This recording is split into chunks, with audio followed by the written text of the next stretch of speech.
नमस्कार विद्यार्थी मित्रांनो, तुम्हा सर्वांचं आपल्या सारे शिकूया या यूट्यूब चॅनेलवर मी अश्विनी चव्हाण कोकणे तुमचं सहर्ष स्वागत करते। आज आपण पाहणार आहोत इयत्ता 10वी दिवस 45वा म्हणजेच अंतिम चाचणी क्रमांक 3। पहा, वेळ आहे 2 तास आणि गुण आहेत 30। तर ही चाचणी आपल्याला सोडवायची आहे। तर पहा, पहिला प्रश्न आहे, खालील बहुपर्यायी प्रश्नांच्या दिलेल्या उत्तरांपैकी अचूक पर्याय निवडून त्याचे वर्णाक्षर लिही। तर पहिला आहे, पहा 6 गुण आहेत, 6 प्रश्न आहेत, प्रत्येक प्रश्नासाठी 1 गुण आहे। पहिला प्रश्न आहे, खालीलपैकी नैसर्गिक संख्या संच कोणता? तर यातील नैसर्गिक संख्या संच आहे पहा पर्याय क्रमांक 2 हे याचं अचूक उत्तर आहे। 1 2 3 ह्या काय आहेत? नैसर्गिक संख्यांचा संच आहे। त्यानंतर पहा प्रश्न दुसरा, p बरोबर 3 असताना p चा वर्ग वजा 9 या बहुपदीची किंमत किती असेल? तर पहा, या ठिकाणी पहिल्या प्रश्नाचं उत्तर आपल्याला मिळाले आहे। प्रश्न क्रमांक 1 त्यातील पहिला प्रश्न b, पर्याय b 1 2 3 हा आहे नैसर्गिक संख्यांचा संच। त्यानंतर दुसरं, p ची किंमत 3 असताना p चा वर्ग वजा 9 ची किंमत किती? p ची किंमत किती ठेवायची आहे? 3। 3 चा वर्ग वजा 9 म्हणजेच 9 वजा 9 बरोबर 0। किती मिळते आपल्याला किंमत? तर 0, म्हणजेच पर्याय क्रमांक सी 0 हे याचं अचूक उत्तर आहे।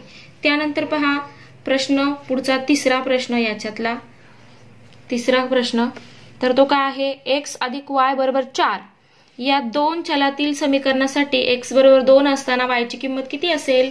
तर x ची किंमत जर आपण 2 ठेवली तर 2 आणि 2 4 म्हणजे y ची किंमत किती असायला हवी? तर 2 असायला हवी। म्हणून y बरोबर 2 म्हणजेच डी, ऑप्शन डी हे अचूक उत्तर आहे। कारण जर x ची किंमत आपण 2 ठेवली तर y सुद्धा 2च पाहिजे, तेव्हा त्यांची बेरीज किती होईल? 4 होईल। त्यानंतर पहा अजून दुसरा कुठला आहे का? नाही। त्यानंतर पहा पुढे प्रश्न चौथा प्रश्न काय आहे, तर डॅश डॅश या चौकोनाच्या लगतच्या बाजूंच्या सर्व जोड्या एकरूप असतात। असा कुठला चौकोन आहे ज्याच्या सगळ्या लगतच्या सगळ्या बाजूंच्या जोड्या एकरूप असतात? तर तो आहे समभुज चौकोन, म्हणजेच पर्याय क्रमांक 4 म्हणजेच डी, समभुज चौकोन। त्यानंतर पहा प्रश्न 5, 3 भिन्न बिंदूंना समाविष्ट करणाऱ्या किती रेषा असतात? तर पहा 3 भिन्न बिंदू, एकतर ते 3 भिन्न बिंदू असे असतील किंवा मग असे हे असू शकतात। मग असे असतील तर त्यातून किती रेषा जाते? तर एकच रेषा जाते। पण असे वेगवेगळे असतील तर, एका रेषेवर नसतील तर त्यातून 1 2 3 3 रेषा जाते, म्हणजेच 1 किंवा 3 म्हणजेच पर्याय क्रमांक सी हे याचं अचूक उत्तर आहे, 1 किंवा 3। त्यानंतर पहा पुढचा प्रश्न 6, एका त्रिकोणाच्या 2 बाजू 5 सेमी व 1.5 सेमी असतील तर त्रिकोणाच्या तिसऱ्या भुजेची लांबी डॅश डॅश नसेल म्हटले। पहा नसेल तर ती किती नसेल? तर ह्या दोघांची वजाबाकी करा, ह्या दोघांची वजाबाकी केली तर 3.5 येईल। 3.5 पेक्षा लहान नकोय आपल्याला, 3.5 पेक्षा मोठी असेल तर ती तिसरी बाजू होऊ शकते, पण 3.5 पेक्षा लहान कोण आहे? 3.4 सेमी, म्हणजे ही त्या त्रिकोणाची बाजू नसेल, म्हणजेच पर्याय क्रमांक डी 3.4 सेमी। त्यानंतर पहा पुढे प्रश्न दुसरा, खालील उपप्रश्न सोडवा। 2 व 8 चा मध्यबिंदू काढा। 2 आणि 8 चा मध्यबिंदू आपल्याला काढायचा आहे, तर तो कसा काढणार? तर पहा, समजा 2 व 8 चा मध्यबिंदू, प्रश्न दुसरा त्यातला पहिला प्रश्न, 2 व 8 चा मध्यबिंदू, समजा 2 व 8 चा भूमितीमध्य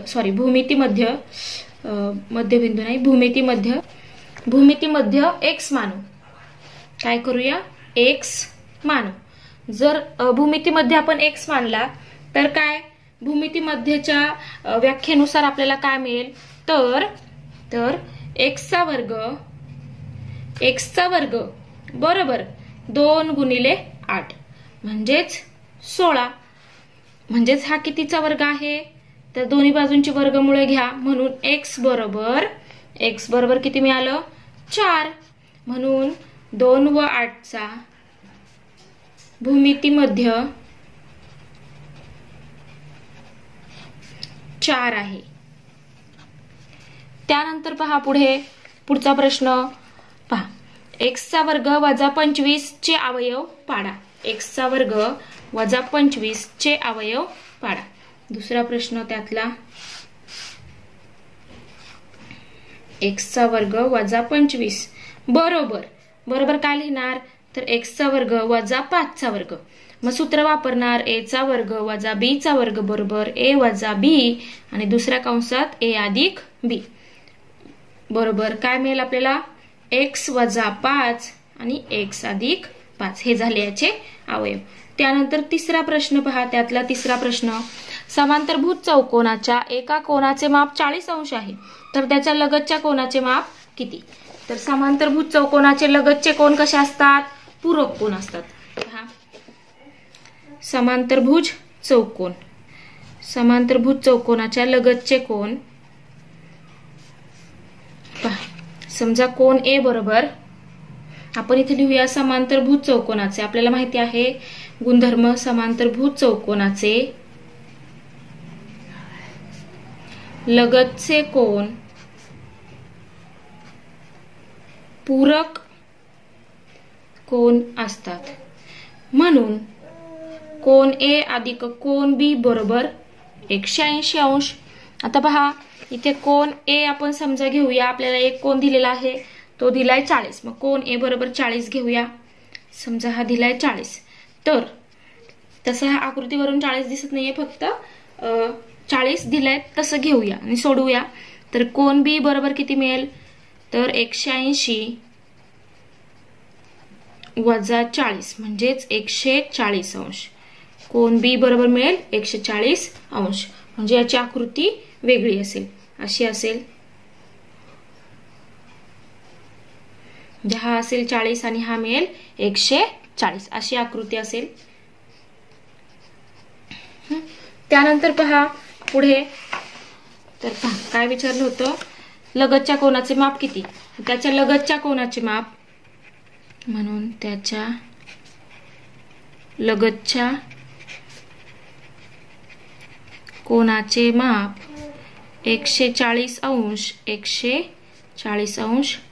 असेल. त्यानंतर पहा पुढे त्यातला चौथा प्रश्न त्रिकोण PQR मध्ये जर कोन R हा कोन Q पेक्षा मोठा असेल तर खालीलपैकी कोणते विधान सत्य असेल.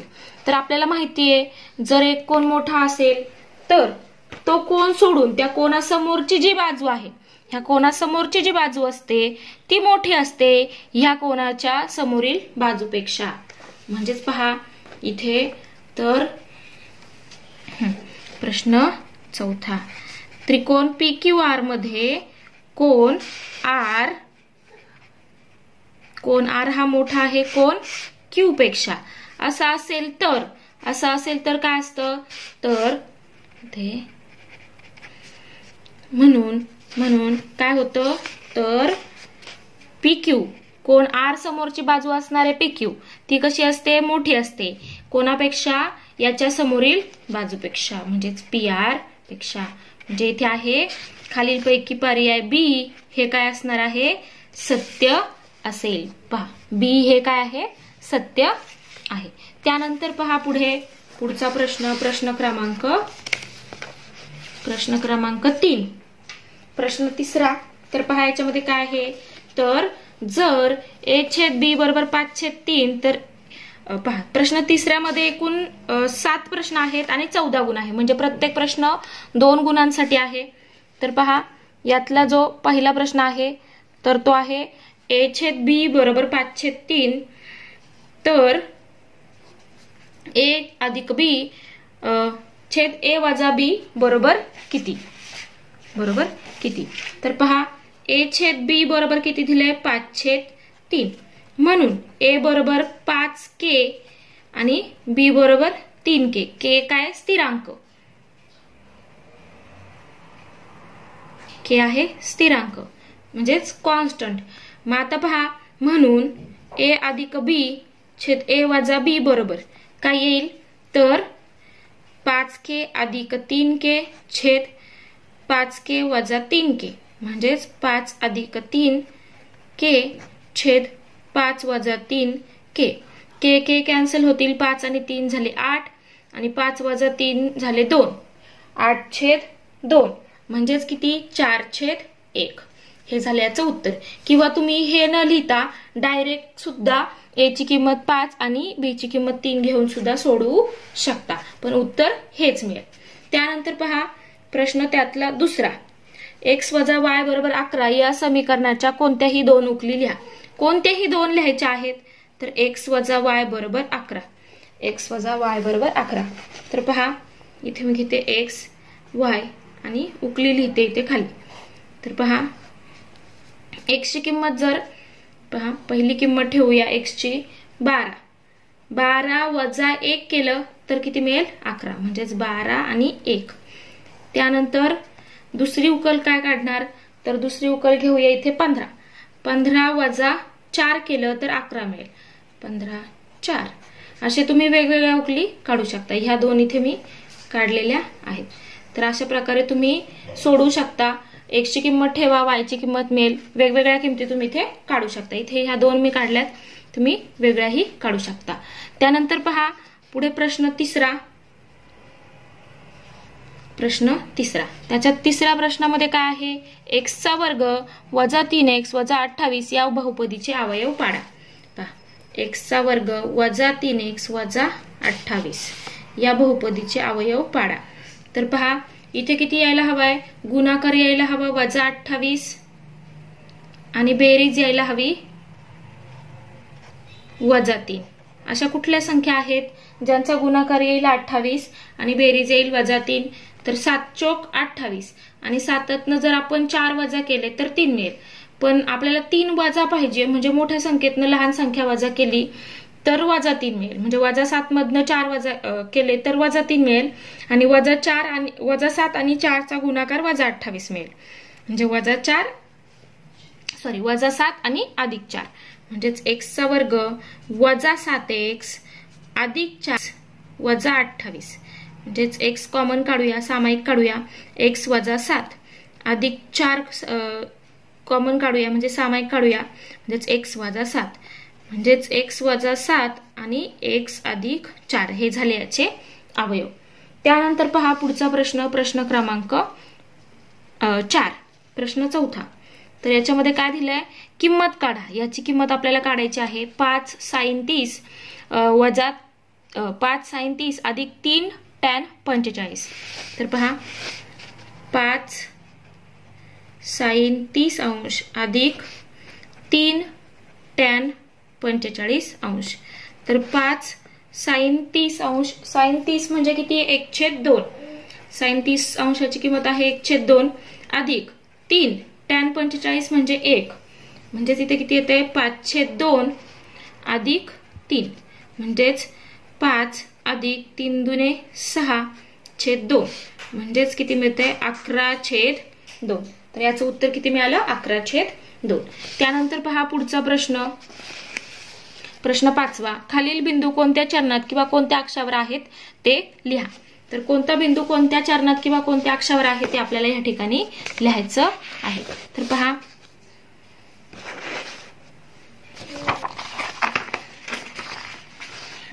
प्रश्न 5वा. तर याच्यामध्ये इथे लिहूया बिंदू आणि इकडे लिहूया चरण किंवा अक्ष. आणि असा व्यवस्थित टेबल तयार करा. इथे पहा इकडे आहे बिंदू A 12 0, 12 0. y अक्षावर 0 किंमत आहे, म्हणजेच y वरती 0 आहे, म्हणजे हा कुठल्या याच्यावर असणार आहे, तर हा बिंदू कुठे असणार आहे, तर बिंदू असणार आहे x अक्षावर, x अक्षावर. त्यानंतर पहा दुसरा बिंदू कुठला दिलेला आहे, तर b वजा 5 वजा 2, वजा 5 वजा 2. दोन्ही कसे आहेत ऋण आहे, म्हणजे हे कुठे असणार, तर तिसऱ्या चरणात, चरण तिसरे, चरण 3. त्यानंतर पहा त्यातला सी बिंदू काय दिलाय, तर 2 आणि 10. सी दिलाय 2 10. तर दोन्ही धन आहेत, म्हणजे हे पहिल्या चरणात आहेत, चरण 1. त्यानंतर डी बिंदू, एक पहिला धन आहे आणि दुसरा काय आहे, ऋण आहे. म्हणजेच कुठे असणार आहे हे डी 15 वजा 18, 15,-18 हे निर्देशक आहेत. म्हणजे पहिला धन आहे आणि दुसरा निर्देशक ऋण आहे. असं कुठे होतं तर ते चरण 4 मध्ये होतं, म्हणून चरण 4. त्यानंतर पहा आता प्रश्न 6. एका वर्तुळाची त्रिज्या 10 सेमी असून जीवेची लांबी 16 सेमी आहे, तर त्या जीवेचे केंद्रापासूनचे अंतर काढा. तर त्या जीवेचं आपल्याला काय करायचंय, केंद्रापासूनचं अंतर काढायचं आहे. तर पहा 6वा प्रश्न. समजा वर्तुळाची त्रिज्या आपल्याला इथे दिलेली आहे, तुम्हाला व्यवस्थित आकृती काढायची आहे. ओ केंद्र आहे, तर त्रिज्या दिली आहे 10 सेमी, ओ ए बरोबर 10. जीवेची लांबी 16 सेमी आहे, जीवेची लांबी किती आहे 16. समजा ही आहे जीवा ए बी, ए बी ही जीवा आहे, जीवा असून ओ ए ही असून ओ ए बी बरोबर 16 सेमी, ए बी बरोबर 16 सेमी, ए बी बरोबर 16 सेमी. त्यानंतर ओ ए ही त्रिज्या व ओ ए बरोबर 10 सेमी. म्हणून केंद्रातून जीवेवर टाकलेला लंब वर्तुळाच्या केंद्रातून जीवेवर टाकलेला लंब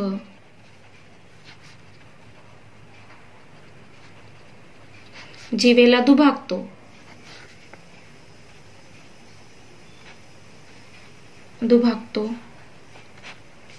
म्हणून ओ एम लंब जीवा ए बी,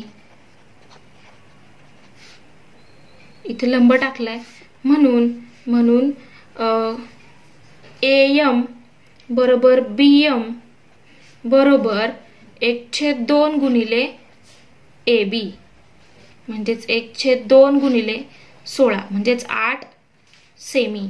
म्हणजे ही बाजू झाली 8, ए एम झाला 8 आणि बी एम झाला 8. म्हणून काटकोन त्रिकोण ए एम ओ किंवा ओ एम ए मध्ये पायथागोरसच्या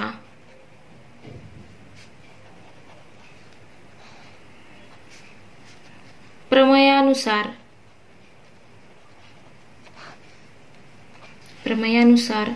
कर्णवर्ग बरोबर ओ एम चा वर्ग अधिक एम ए चा वर्ग.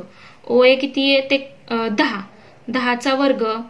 ओ एम किती आहे, ओ एम आपल्याला काढायचं आहे, म्हणजे वर्तुळ केंद्राचं जीवेपासूनचं अंतर काढायचं आहे, किंवा जीवेचं केंद्रापासूनचं अंतर काढायचं, म्हणजे ओ एम आपल्याला काढायचं आहे. त्यानंतर ए एम किंवा एम ए याची किंमत आहे 8, म्हणजेच ओ एम चा वर्ग बरोबर, म्हणून ओ एम चा वर्ग बरोबर 10 चा वर्ग वजा 8 चा वर्ग, म्हणजे 100 वजा 64. म्हणून ओ एम चा वर्ग बरोबर 36, म्हणून ओ एम बरोबर 6. ओ एम बरोबर 6. वर्गमुळे घेतली, दोन्ही बाजूंची वर्गमुळे घेऊन ओ एम बरोबर 6 सेमी. म्हणून काय लिहिणार इथे की जीवेचे केंद्रापासूनचे अंतर 6 सेमी आहे. किती आहे, 6 सेमी इतके आहे. जीवेचे केंद्रापासूनचे अंतर 6 सेमी आहे. त्यानंतर पहा पुढचा प्रश्न. आकृतीमध्ये रेषा एल समांतर रेषा एम व रेषा एन समांतर रेषा पी. आकृतीतील मापावरून कोन ए, कोन बी, कोन सी यांची मापे काढा. ए, बी आणि सी यांची माप आपल्याला काढायची आहे. तर पहा या ठिकाणी प्रश्न 7वा प्रश्न आहे. ही रेषा एल, त्यानंतर ही रेषा एम आणि ही रेषा आहे पी आणि ही आहे एन. तर इथे आहे 45 अंश, इथे आहे कोन बी आणि इथे आहे कोन ए इथे आहे कोण सी. तर आपल्याला एबीसी ची मापे काढायची आहेत. तर पहा इथे रेषा यल समांतर रेषा यम व रेषा यन समांतर रेषा पी. आता यल आणि यम ह्या समांतर रेषा पहा, रेषा यल व रेषा यम समांतर असून पी ही छेदिका घ्या. पी ही छेदिका असताना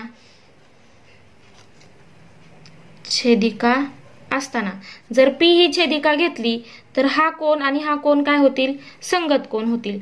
हा कोण आणि हा कोण, म्हणून इथे पहा हा कोण जर संगत कोण झाला तर हा सुद्धा काय होईल 45 अंश.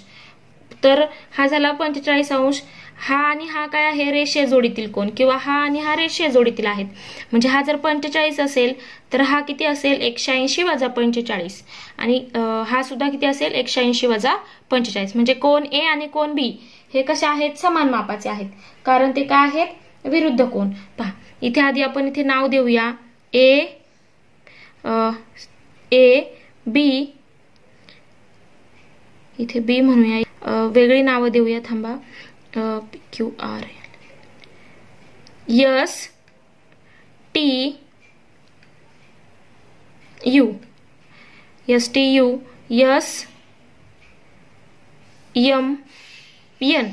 आता पहा इथे कोण एस टी यू, याला यस म्हटलं मी. आता इथे पहा असताना कोण यू एस टी बरोबर कोण यू एस टी, म्हणजे हा कोण आणि हा कोण एस एम एन. तुम्ही वेगळी नावं देऊ शकता. एस एम एन समान मापाचे, कारण संगत कोण आहेत म्हणून हा कोण किती झाला, कोण एस एम एन बरोबर सुद्धा 45 अंश, कारण काय आहे ते संगत कोण.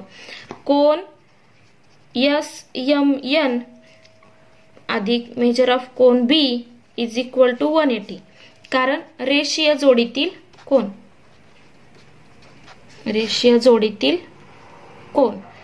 म्हणून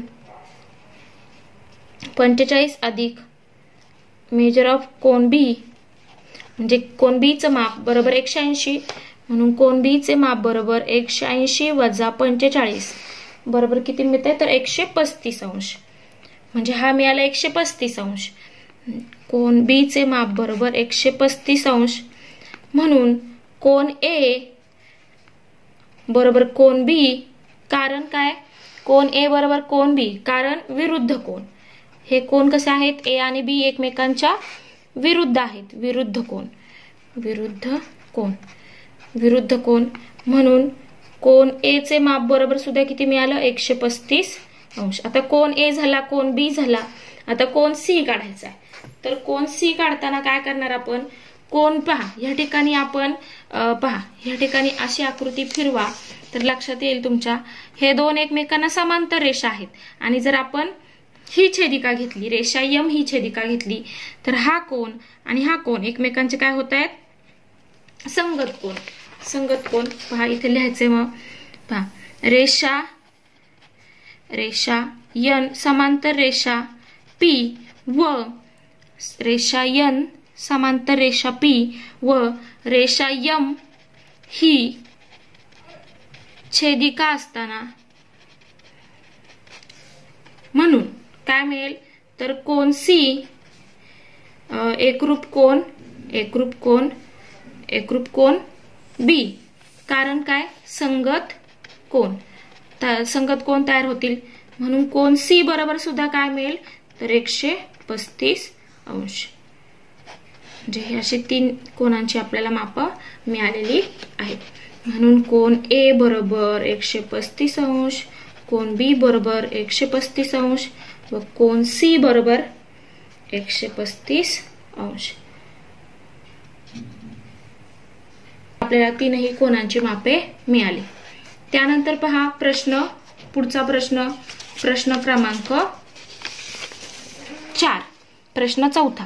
खालील उपप्रश्न सोडवा. हे 2 प्रश्न आहेत, 6 गुण आहेत, म्हणजे 3 गुणांसाठी एक प्रश्न आहे. त्यातला पहिला प्रश्न, खालील एक सामायिक समीकरणे सोडवा. खालील एक सामायिक समीकरणे सोडवा. पहिलं समीकरण 2x अधिक 3y बरोबर 18 आणि x अधिक y बरोबर 7. याला समीकरण 1 म्हणा, याला समीकरण 2 म्हणा. त्यानंतर समीकरण 2 वरून समीकरण 2 वरून तुम्ही कुठल्या पद्धतीने सोडू शकता. इथे पद्धत मेन्शन केलेली नाहीये, मग जी सोपी वाटेल त्या पद्धतीने सोडवा. आता इथे पहा मी काय करते, समीकरण 2 वरून y बरोबर 7 वजा x याला समीकरण 3 म्हणते आणि ही किंमत समीकरण 1 मध्ये ठेवते. ही किंमत समीकरण 1 मध्ये ठेवू. 2 वरून किंमत काढली y आणि ती समीकरण 1 मध्ये ठेवणार आहे. 1 मध्ये ठेवू म्हणून 2x अधिक 3 कंसात 7 वजा x बरोबर 18 म्हणजेच 2x अधिक 7 21 वजा 3x बरोबर 18. 2x वजा 3x म्हणजे वजा x अधिक 21 बरोबर 18 वजा x बरोबर 18 वजा 21 म्हणजेच वजा x बरोबर वजा 3 म्हणून x बरोबर 3. x बरोबर किती मिळालं 3. आता ही जी किंमत आहे ती समीकरण 3 मध्ये ठेवू. ही किंमत समीकरण 3 मध्ये ठेवू म्हणून y बरोबर 7 वजा x म्हणजेच y बरोबर 7 वजा 3 म्हणून y बरोबर 4. y ची किंमत मिळाली 4 म्हणून x, y बरोबर 3, 4 ही दिलेल्या एक सामायिक समीकरणांची उकल आहे. अशी ही या समीकरणांची उकल आहे. त्यानंतर पहा पुढचा प्रश्न क्रमांक 2. त्यातला प्रश्न दुसरा, काटकोन त्रिकोण XYZ मध्ये कोण x बरोबर 90 अंश, xz बरोबर 8, yz बरोबर 17 तर sin y cos y tan y sin z cos z tan z काढा. तर पहा आता आपल्याला हे काढायचं आहे.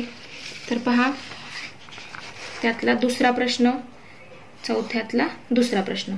तर पहा आधी आकृती काढूया. तर ही आहे आकृती x z y 17 8. त्यानंतर इथे काटकोन त्रिकोण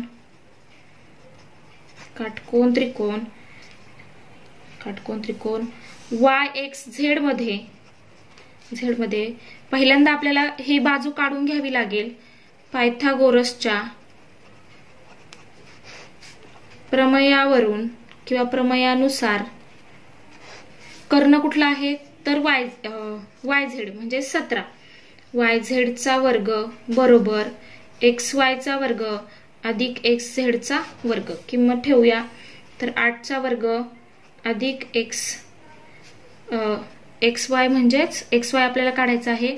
XY चा वर्ग अधिक 8 चा वर्ग आणि YZ 17 चा वर्ग म्हणून XY चा वर्ग बरोबर 17 चा वर्ग वजा 8 चा वर्ग म्हणजेच 289 वजा 64 म्हणजेच 225.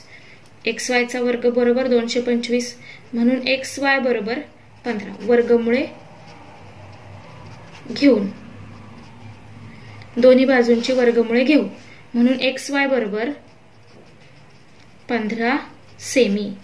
XY बरोबर 15 सेमी म्हणजे ही बाजू मिळाली आपल्याला 15. आता पहा आपल्याला इथे काय काय करायचं आहे तर आपल्याला या ठिकाणी sin y काढायचा आहे. sin y काढायचा आहे. त्यानंतर cos y काढायचा आहे. tan y काढायचा आहे. त्यानंतर sin z काढायचा आहे. cos z काढायचा आहे आणि tan z काढायचा आहे. तर ह्या 6 किमती आपल्याला काढायच्या आहेत. तर पहा पहिल्यांदा sin y म्हणजे कोणासमोरील बाजू भागिले कर्ण म्हणजे xz छेद yz. त्यानंतर xz किती आहे तर 8 आणि yz किती आहे 17. त्यानंतर कॉस वाय, कॉस वाय, वायच्या लगतची बाजू म्हणजे एक्स वाय, एक्स वाय छेद कर्ण, कर्ण आहे वाय झेड, एक्स वाय छेद वाय झेड, एक्स वाय आहे 15, 15 छेद 17. त्यानंतर टॅन वाय, टॅन वाय म्हणजेच समोरील बाजू भागिले लगतची बाजू, वायच्या समोरची बाजू आहे 8 आणि लगतची बाजू आहे 15, म्हणजेच एक्स झेड छेद एक्स वाय म्हणजेच 8 छेद 15. त्यानंतर पहा पुढे साइन झेड, साइन झेड म्हणजे झेडच्या समोरची बाजू भागिले कर्ण, एक्स वाय छेद वाय झेड, एक्स वाय छेद वाय झेड, एक्स वाय आहे 15, वाय झेड आहे 17. त्यानंतर cos Z, cos Z, cos Z म्हणजे कॉसच्या लगत झेडच्या लगतची बाजू भागिले कर्ण म्हणजे एक्स झेड छेद वाय झेड, एक्स झेड आहे 8 आणि वाय झेड आहे 17. त्यानंतर टॅन झेड, टॅन झेड म्हणजेच काय तर झेडच्या समोरची बाजू भागिले लगतची बाजू, समोरची बाजू भागिले लगतची बाजू, टॅन झेड म्हणजेच ती आहे एक्स वाय छेद एक्स झेड म्हणजेच 15 छेद 8. अशी ही आपण पूर्ण चाचणी व्यवस्थित सोडवलेली आहे. अगदी शेवटच्या प्रश्नापर्यंत इथपर्यंत आपण हे सगळं सोडवलेलं आहे. तर व्हिडिओ आवडली असेल तर व्हिडिओला लाईक करा, नवीन असेल तर चॅनलला सबस्क्राईब करा आणि शेवटपर्यंत व्हिडिओ पाहिल्याबद्दल थँक्यू.